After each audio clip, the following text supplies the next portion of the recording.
வணக்கம் நண்பர்களே. இன்று நாம் பகவத்கீதாவில் சொல்லப்பட்ட சில கருத்துக்கள் பார்க்கலாம்.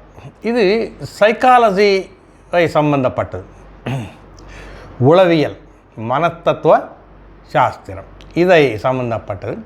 அர்ஜுனன் ஸ்ரீகிருஷ்ணரிடம் கேட்பார், ஸ்ரீகிருஷ்ணா, என்னுடைய மனம் என்னுடைய பேச்சு கேட்க மாட்டேங்குது. நீ என்னென்னமோ சொல்கிற, ஆனால் என் மனம் என் பேச்சையே கேட்க மாட்டேங்குது. நான் என்ன பண்ணேன்? ஸ்ரீகிருஷ்ணர் சிரிச்சிட்டு பதில் சொல்கிறார், உனக்கு மட்டும் இல்லைப்பா, எல்லாருக்கும் அப்படி தான். மனம் நாம் சொன்ன பேச்சு கேட்காது, ஆனால் கேட்க வைக்கணும். அது தாங்க. ஆத்மன்யேவ ஆத்மனா பந்துஹு ஆத்மன்யேவ ஆத்மனா ரிபுஹு. இந்த மனம் இருக்குது, இங்கே ஆத்மானாக்கா மனம் அப்படி அர்த்தமாக எடுத்துக்கணும். நம்ம மனம் இருக்க, அது நமக்கு நெருங்கிய நண்பனாக கூட இருக்கலாம். அதே நேரத்தில் அதே மனம் நமக்கு பரம விரோதியாக கூட இருக்கலாம். நீங்கள் அந்த மனதை எப்படி கையாளுறீங்க அதை பொறுத்து இருக்கு. எப்படி பார்க்கலாம்? மனசுன்னா நான் அப்படின்னு சொல்லிக்கலாம். இப்போ இங்கே நமக்கு மனசில் நிறைய விதமான வேலைகள் நடந்துட்டுருக்கு. அதில் முக்கியமான 3 வேலைகளை பற்றி நம்ம பேசலாம்.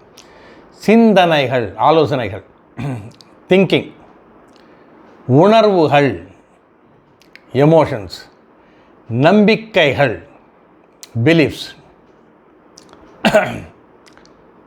இப்போது இந்த சிந்தனைகள் நம்ம காத்தால் எழுந்ததுலேருந்து படுத்து தூங்குற வரைக்கும் ஓடிண்டே இருக்கும். நம்ம கண்ட்ரோலில் இல்லை.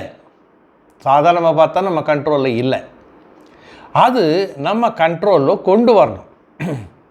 எப்படி கொண்டு வர்றது? அதுக்கு ஒரு பெரிய சாஸ்திரம் இருக்குது, யோகா அப்படின்னு. அதை பற்றி நம்ம இப்போ பேச போகிறது இல்லை. யோகாவில் என்ன சொல்லப்பட்டிருக்குனாக்கா, யோகா சித்த விருத்தி நிரோதா அப்படின்னு சொல்லப்பட்டது. அதாவது யோகான்னு சொன்னாலே அதை மனதை கண்ட்ரோல் பண்ணுறது அப்படின்னு தான் அர்த்தம் அப்படின்னு பதஞ்சலி மகர்ஷி அங்கே சொல்லியிருக்கார். இப்போது ஸ்ரீகிருஷ்ண பரமாத்மா இந்த மனத்தை கண்ட்ரோல் பண்ணுறதுக்கு நிறைய விஷயங்கள் இங்கே வேறு விதமாக சொல்லியிருக்கார். இந்த உளவியல் ரீதியாக சொல்லியிருக்கார். மனசு நிறைய வேலைகள் பண்ணுன்னு சொன்னோம். முக்கியமான வேலைகள் 3: சிந்தனைகள், அதாவது திங்கிங், உணர்வுகள், எமோஷன்ஸ், நம்பிக்கைகள், பிலீஃப் சிஸ்டம்ஸ். இப்போ இந்த சிந்தனைகள் காத்தாலேருந்து நைட்டு வரைக்கும் ஓடிண்டே இருக்கும். அது நம்ம கண்ட்ரோலில் கொண்டு வரணும். அது எப்படியோ போயின்னு இருக்கும். அது நம்ம கண்ட்ரோலில் கொண்டு வரணுனாக்கா 2 விதமான ஆலோசனைகள் இருக்குது. Positive thoughts, negative thoughts. Positive தாட்ஸ்னால் ஏதோ ஒன்று நம்ம கற்றுக்கணும்னு நினைப்போம். ஒரு ஸ்கில், ஏதோ ஒன்று கற்றுக்கணும்னு நினைப்போம். இல்லை ஒரு புக்கு படிக்கணும்னு நினைப்போம். இந்த மாதிரி நம்ம முன்னேற்ற பாதையில் செல்லக்கூடிய சிந்தனைகள் அது இருக்குது. அதே நேரத்தில் நெகட்டிவ் சிந்தனைகள் கூட இருக்குது. அவன் அப்படி இருக்கானே, இவன் இப்படி இருக்கானே, இவன் நம்மளை என்ன பண்ண போகிறானோ, அவன் என்ன பண்ண போகிறானோ, இது நெகட்டிவ் சிந்தனைகள். பாசிட்டிவ் சிந்தனைகள் நமக்கு சந்தோஷத்தை கொடுக்கும், நாலேஜ் கொடுக்கும், நல்ல உறவுகள் கொடுக்கும். சிந்தனைகளிலிருந்து தான் வார்த்தைகள் வரும். வார்த்தைகளிலிருந்து தான் நிறைய வேலைகள் நம்ம பண்ணுவோம். சிந்தனை, வார்த்தை, வேலை, இந்த 3 சேர்ந்தால்தான் நம்ம வாழ்க்கை நடக்கும். இப்போ இது பாசிட்டிவாக இருக்கணும். அது காத்தாலேருந்து நீங்கள் பிளான் பண்ணணும். காத்தாலேருந்து நீங்கள் பிளான் பண்ணணுங்க நைட்டு வரைக்கும். அப்போது உங்கள் மனம் நீங்கள் சொல்கிற பாதையில் போகும். இல்லைன்னா அது சொல்லுவாங்களே, மனம் போன போக்கிலே மனிதன் போகலாமா? மனத்துக்குன்னு ஒரு வேறு போக்கு இருக்குது. அது நம்ம பேச்சு நார்மலாக கேட்காது, ஆனால் கேட்க வைக்கலாம். மார்னிங்லேருந்து பிளான் பண்ணும். காத்தாலும் நான் இது படிக்க போகிறேன், மத்தியானம் இது கற்றுக்க போகிறேன், சாயங்காலம் இவங்களோட பேச போகிறேன், இப்படி. ஸோ பாசிட்டிவ் திங்கிங், நல்ல சிந்தனைகள். இப்போ அடுத்தது உணர்வுகள், எமோஷன்ஸ். ஒவ்வொரு சிந்தனையோடு சேர்ந்து பல உணர்வுகள் வரும். அதில் கூட பாசிட்டிவ் இருக்குது, நெகட்டிவ் இருக்குது. பாசிட்டிவ் உணர்வுகள்னாக்க சந்தோஷம், முக்கியமானது சந்தோஷம். அது அன்பு, அன்பில் காதல் கூட சேரும். கருணை, தயா. இப்போ மற்றவர்கள் மேலே நம்ம அன்பு காட்டுறது, தயா காட்டுறது, இதெல்லாம் இருக்கு இல்லையா, கருணை. இதெல்லாம் பாசிட்டிவ் எமோஷன்ஸ், பாசிட்டிவ் உணர்வுகள். நெகட்டிவ் உணர்வுகள் கூட இருக்குது, நிறைய இருக்குது. பாசிட்டிவ் உணர்வுகள் உங்களை நல்ல பாதையில் கொண்டு போகும், உங்களுக்கு சந்தோஷத்தை கொடுக்கும், உங்களுடைய வாழ்க்கை ஒரு நல்ல பாதையில் செல்லக்கூடிய அந்த பாதையை அமைத்து கொடுக்கும். எப்பவுமே ஒரு உணர்வு ஒரு சிந்தனையோடு சேர்ந்து தான் போகும்.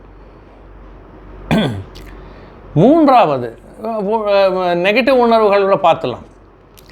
நெகட்டிவ் உணர்வுகள் பழைய காலத்தில் ஐடென்டிஃபை பண்ணியிருக்காங்க. 7 இருக்குது. காம, குரோத, லோப, மோக, மத, மாத்சரிய, பய. 7. காமன்னாக்கா சாதாரண ஆசை அந்த காமலை நம்ம சொல்ல வேண்டாம், பேராசை. பேராசை பிடித்தவனப்பா, அவனும் சந்தோஷமாக இருக்க மாட்டான், மற்றவங்களையும் சந்தோஷமாக இருக்க விட மாட்டான். அந்த பேராசை கூடாது, அது காமம். குரோதா, இந்த பேராசையிலேருந்து வரக்கூடியது தான் இந்த கோபம். அவன் கோபக்காரப்பா, ஆனால் நல்லவன்ப்பா சொல்ல முடியாது. கோபமே நல்லது இல்லைங்க. அப்போ கோபக்காரன் எப்படி நல்லவனாக இருக்க முடியும்? கோபத்தில் அடிச்சுடுவான், நல்லதா? கோபத்தில் கொலை கூட பண்ணுவான், நல்லதா? கோபம் குறைச்சிக்கணும். அப்படின்னா கோபமே வரக்கூடாதானாக்கா, கோபம் நம்ம கண்ட்ரோலில் இருக்கணும், அளவோடு இருக்கணும். எப்போ கோபப்படணுமோ அப்போ கோபப்படணும். கோபப்பட வேண்டிய நெசிட்டி இல்லாத நேரத்தில் கோபப்படக்கூடாது. புரியுதுங்களா? காம, குரோதா, லோபா. லோபானாக்கா கிரீடு. நிறைய சம்பாதிப்போம், அது எல்லாமே எனக்கு தான் வேணும், நான் யாருக்கும் ஒரு பைசா கொடுக்க மாட்டேன். அந்த மாதிரி நிறைய பேர் இருக்காங்க. ஆனால் சம்பாதிச்சில் ஒரு 10%, 20% மற்றவர்களுக்கு கொடுக்கணும் அப்படின்னு சொல்கிறவங்களும் இருக்காங்க. இது நல்லது. யாருக்கும் கொடுக்கக்கூடாது. சாகும்போது கூட என்னை சுற்றி தான் இருக்கணும், என்னோடய ப்ராப்பர்ட்டி, என்னுடைய சம்பாத்தியம் எல்லாமே என்னை சுற்றி தான் இருக்கணும் அப்படின்றனால கிரேட். லோபம். காம, குரோத, லோப, மோகா. மோகான்னாக்கா நம்ம சாதாரணமாக நினைக்கிறது இல்லை. மோகான்னாக்கா ஏதோ ஒன்று இருக்குது, ஏதோ ஒரு மனுஷன் இருக்கான். ஒரு விஷயத்தை பற்றி அது உண்மையிலே இல்லாதது வேறு விதமாக நம்ம நினைக்கிறது.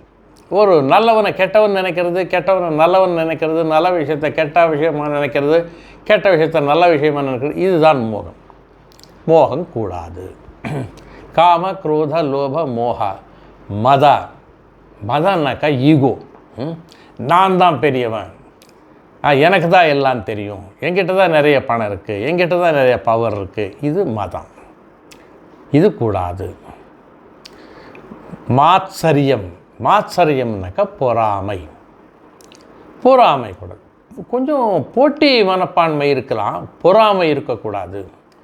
பொறாமைன்னாக்கா அடுத்தவன் வின் பண்ணால் அவன் நாசம் போகணும், அந்த மாதிரி நினைக்கிறது.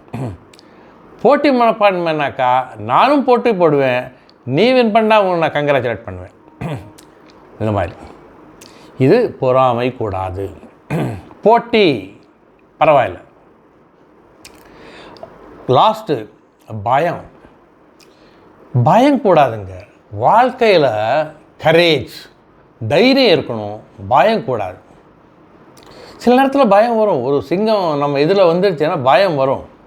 பட் அதோடு சேர்த்து கரேஜ் அது வரணும், தைரியம் வரணும். இப்போ இந்த நெகட்டிவ் எமோஷன்ஸு போயிட்டு பாசிட்டிவ், இப்போ தைரியங்கிறது பாசிட்டிவ் எமோஷன்ஸ் எடுத்துக்கலாம். இது உணர்வுகள், சிந்தனைகளோடு சேர்ந்து தான் உணர்வுகள் வரும். சிந்தனைகளும் பாசிட்டிவாக இருக்கணும், உணர்வுகளும் பாசிட்டிவாக இருக்கணும். மூன்றாவது நம்பிக்கை. நம்பிக்கைகள் எங்கேருந்து வரும்னாக்கா, இப்போது நமக்கு உண்மை என்னங்கிறது தெரியாது, அப்போது ஏதோ ஒன்று நம்புவோம். அது நம்ம இப்போ சில விஷயங்களை நம்புறதுல நமக்கு ஒன்றும் பிரச்சனை இல்லை, சில விஷயங்களை நம்புறதுல பிரச்சனைகள் இருக்குது. அது பாசிட்டிவ் நம்பிக்கைகள், நெகட்டிவ் நம்பிக்கைகள். உங்கள் அம்மா அப்பா ஏதோ சொல்கிறாங்க, நல்லது தான் சொல்லுவாங்க மோஸ்ட்லி. சில நேரத்தில் நல்லது இல்லாத கூட சொல்லலாம்.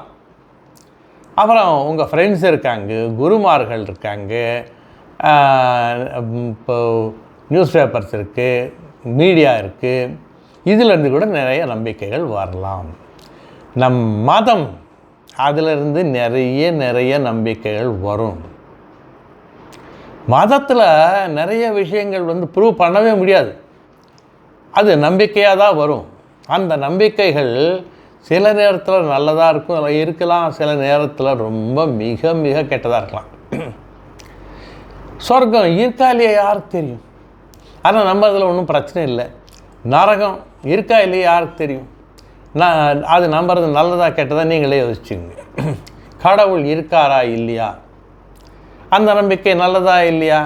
என்னை பொறுத்த வரைக்கும் நல்ல நம்பிக்கை தான். இப்போ ஒரு சிருஷ்டின்னு ஒன்று இருந்தால், இந்த படைப்புன்னு ஒன்று இருந்தால், படைத்திருக்கிறவன் ஒருத்தன் இருக்கான் அப்படின்னு நம்ம நம்பலாம். அவன் நம்ம கண்ணுக்கு தெரிய மாட்டான், அது நம்ம ஒன்றும் பட முடியாது. இப்போது அவர் பார்த்துருக்கார், இவர் பார்த்துருக்கார், அதெல்லாம் நம்பிக்கை தாங்க. நீங்கள் பார்க்கலாம், அவர் பார்த்ததை நீங்கள் பார்த்தீங்களா? இல்லை. இப்படி தான் மதத்தில் சில நம்பிக்கைகள் உண்டு, அதிலும் பாசிட்டிவ், நெகட்டிவ். உங்களுக்கு கெடுதல் செய்யக்கூடியது, மற்றவர்களுக்கு கெடுதல் செய்யக்கூடியது நெகட்டிவ் நம்பிக்கை, நெகட்டிவ் உணர்வுகள், நெகட்டிவ் சிந்தனைகள். உங்களுக்கு நல்லது செய்யக்கூடியது, மற்றவர்களுக்கு நல்லது செய்யக்கூடியது, அது பாசிட்டிவ் சிந்தனைகள், பாசிட்டிவ் உணர்வுகள், பாசிட்டிவ் நம்பிக்கைகள். இப்போது நீங்கள் சந்தோஷமாக இருக்கணும்னா, உங்கள் வாழ்க்கையில் நீங்கள் சக்ஸஸ், வெற்றி அடையணுன்னாக்கா, நீங்கள் பாசிட்டிவ் சிந்தனைகள், பாசிட்டிவ் உணர்வுகள், பாசிட்டிவ் நம்பிக்கைகள். இப்போது ஆங்கிலத்தில் இந்த டேல் கார்னகி, ஸ்டீஃபன் கோவிலாம் சொல்கிறாங்க இல்லையா, பாசிட்டிவ் திங்கிங் மட்டும் போராது, பாசிட்டிவ் உணர்வுகள் வேண்டும், பாசிட்டிவ் நம்பிக்கைகளும் வேண்டும். நண்பர்களே, இது உங்கள் மனதை நீங்கள் உங்கள் கையில் எடுத்துக்கொண்டால், நீங்கள் சரியாக பிளான் செய்தால் இந்த சிந்தனைகள், உணர்வுகள், நம்பிக்கைகள் பாசிட்டிவாக இருக்கும். உங்கள் வாழ்க்கையை நல்ல பாதையில் கொண்டு போய் செல்லும். நீங்கள் நன்றாக இருப்பீர்கள். Thank you for listening. இன்னொரு வாட்டி இன்னொரு விஷயத்தை கொண்டு வருவேன். தேங்க்யூ.